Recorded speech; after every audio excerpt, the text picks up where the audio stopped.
मैं विशाखा ठाकुर। स्वागत है आप सभी का टीएसआर डिजिटल टीवी में। आप देख रहे हैं टीएसआर देश प्रदेश खबरें विशेष। पेश है आज की मुख्य खबरें।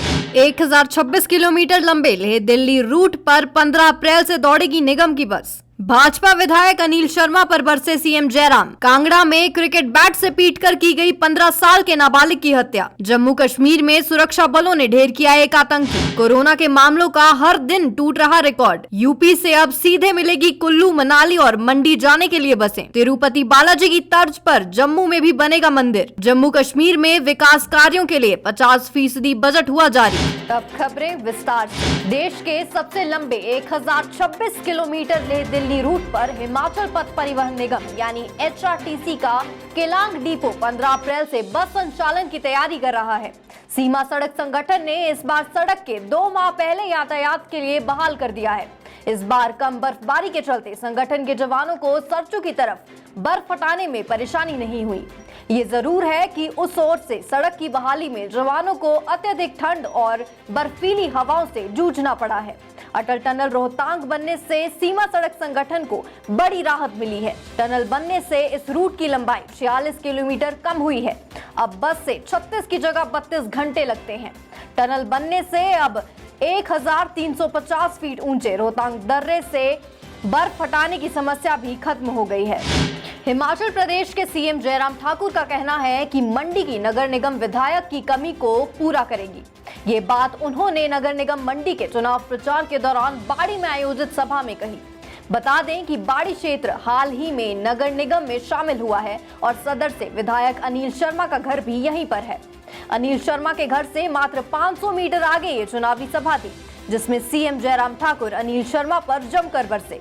सीएम ने कहा कि अनिल शर्मा कायदे से भाजपा के विधायक हैं और अगर आज वह साथ होते तो नजारा कुछ और होता, लेकिन दादू पोते की जिद में वे कहीं खो गए हैं। उन्होंने कहा कि यहाँ के लोगों को विधायक की जो कमी खल रही है उसे भाजपा की नगर निगम बनाकर पूरा करेगी। जयराम ठाकुर यहीं नहीं रुके। उन्होंने अनिल शर्मा द्वारा विजन को लेकर कहा कि उनका विजन सिर्फ उनके परिवार तक ही सीमित है। उन्हें परिवार चाहिए और हमें मंडी। हिमाचल प्रदेश के कांगड़ा जिले में क्रिकेट बैट से पीट कर नाबालिग के मर्डर का मामला सामने आया है। पुलिस ने आरोपी को गिरफ्तार कर लिया है। पुलिस चौकी नगरोटा सूरिया के तहत पंचायत वनतुंगली में मोहित को बल्ले से पीटा गया। ईमेल के जरिए वनतुंगली निवासी बलवीर सिंह ने मामला दर्ज करवाया है। बलवीर सिंह ने अपनी शिकायत में कहा कि 30 मार्च को उनका बेटा मोहित और गांव का तनुज क्रिकेट खेलकर वापस आ रहे थे। इस दौरान किसी बात को लेकर आपस में दोनों उलझ पड़े। तनुज ने बैट से मोहित के सिर पर वार कर दिया, जिससे वह बेहोश हो गया। युवक मोहित को पीटता रहा और फिर वहां से फरार हो गया। मोहित को घायल अवस्था में नगरोटा सूर्या सामुदायिक स्वास्थ्य केंद्र लाया गया, जहां से उसे doctor Rajendra Prasad medical college Tanda refer कर दिया गया। बच्चे की गंभीर हालत को देखते हुए डॉक्टरों ने उसे पीजीआई रेफर कर दिया। बुधवार को पीजीआई में कुछ घंटे बिताने के बाद उसकी मौत हो गई। गुरुवार को पोस्टमार्टम के उपरांत उसका शव घर लाया गया। मोहित की बुआ ने पुलिस और टांडा अस्पताल प्रशासन पर भी गंभीर आरोप लगाए हैं। उन्होंने बताया कि जब उनके चाचा एफआईआर की कॉपी लेने पुलिस चौकी नगरोटा सूरिया गए तो वहां तैनात पुलिसकर्मी ने उनसे बदसलूकी की। साथ ही टांडा अस्पताल में समय पर एम्बुलेंस भी नहीं मिल पाई।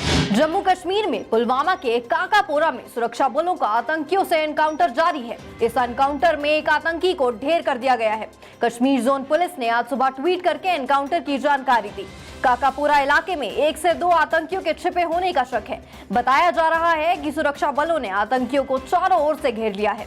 सुरक्षा के मद्देनजर प्रशासन ने पुलवामा में इंटरनेट सेवा बंद कर दी है। रिपोर्ट्स के मुताबिक सुरक्षा बलों को काकपोरा के संबोरा गांव में आतंकियों के छिपे होने की जानकारी मिली थी।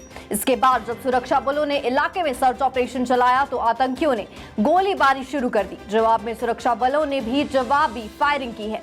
फिलहाल इलाके की घेराबंदी कर दी गई है। कोरोना संक्रमण की दूसरी लहर भारत में तेजी से फैल रही है। नए केस के मामलों में हर दिन रिकॉर्ड टूट रहा है। अप्रैल में पिछले साल सितंबर अक्टूबर जैसा हाल हो गया है। देश में 6 महीने बाद पहली बार रिकॉर्ड 81,000 से ज्यादा नए कोरोना केस दर्ज किए गए हैं। 24 मार्च से लगातार 50,000 से ज्यादा कोरोना केस आ रहे हैं। स्वास्थ्य मंत्रालय की ताजा रिपोर्ट के अनुसार पिछले 24 घंटे में 81,466 नए कोरोना केस आए। और 469 लोगों की जान चली गई है। हालांकि 50,356 लोग कोरोना से ठीक भी हुए हैं। इससे पहले 1 अक्टूबर को 81,484 केस आए थे। एक समय ऐसा था जब देश में कोरोना संक्रमण की संख्या घटने लगी थी। इस साल 1 फरवरी को 8,635 नए कोरोना केस दर्ज किए गए थे। एक दिन में कोरोना मामलों की ये संख्या इस साल सबसे कम रही। हिमाचल की हसीन वादियों की सैर करने वाले यूपी के पर्यटकों को योगी सरकार ने बड़ा तोहफा दिया है। यूपी के पर्यटक अब तकरीबन हर शहर से परिवहन विभाग की बस से सीधे हिमाचल जा सकेंगे। इसे लेकर गुरुवार को उत्तर प्रदेश व हिमाचल प्रदेश के बीच 20 सालों के लिए पारस्परिक परिवहन समझौता हुआ है। अभी तक दोनों प्रदेशों के बीच जो समझौता था उसमें बहुत कम संख्या में बसों का संचालन होता था, जो अब बढ़ा दिया गया है। अब यूपी परिवहन विभाग की 67 बसें प्रतिदिन हिमाचल के 19 मार्गों पर संचालित की जाएंगी। गर्मियों में हिमाचल की हसीन वादियों की सैर अब सस्ती और आसान होगी। यूपी के पर्यटकों को चंडीगढ़ व दिल्ली से हिमाचल की बसों को पकड़ना नहीं पड़ेगा। तिरुपति बालाजी मंदिर की तर्ज पर जम्मू संभाग में 25 हेक्टेयर जमीन पर मंदिर बनेगा। राज्य सरकार ने तिरुमाला तिरुपति देवस्थानम को 40 साल की लीज पर जमीन देने का फैसला किया है। इस तीर्थ परिसर में वेद पाठशाला, आध्यात्मिक ध्यान केंद्र, कार्यालय, आवासीय क्वार्टर, पार्किंग आदि का निर्माण किया जाएगा। भविष्य में इस परिसर में चिकित्सा और शैक्षिक सुविधाएं भी मुहैया करवाई जाएंगी। उपराज्यपाल मनोज सिन्हा की अध्यक्षता में हुई प्रशासनिक परिषद की बैठक में टीटीडी को भूमि लीज पर आवंटित करने के प्रस्ताव को मंजूरी दी गई। जम्मू कश्मीर में टीटीडी का आगमन आर्थिक गतिविधियों को बढ़ावा देने के साथ मंदिरों के शहर जम्मू में विशेष रूप से तीर्थ पर्यटन की संभावनाओं को पूरा करेगा। जम्मू कश्मीर में विकास कार्यों के लिए 50% बजट जारी कर दिया गया है। उपराज्यपाल मनोज सिन्हा ने नए वित्त वर्ष के पहले दिन वीरवार को 50% राजस्व और पूंजीगत परिव्यय की स्वीकृति दी।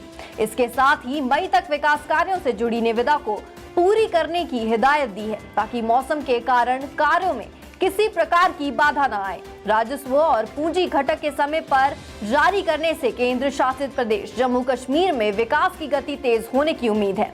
संसद ने जम्मू कश्मीर के लिए 1,08,621 करोड़ रुपए के पूंजीगत व्यय के लिए उच्चतम बजट को मंजूरी दी है, जिसमें 39,817 करोड़ की पूंजी परिव्यय और 68,804 करोड़ का राजस्व घटक शामिल है। आज के लिए फिलहाल इतना ही। ऐसी ही तमाम खबरों के लिए देखते रहिए TSR डिजिटल टीवी। धन्यवाद।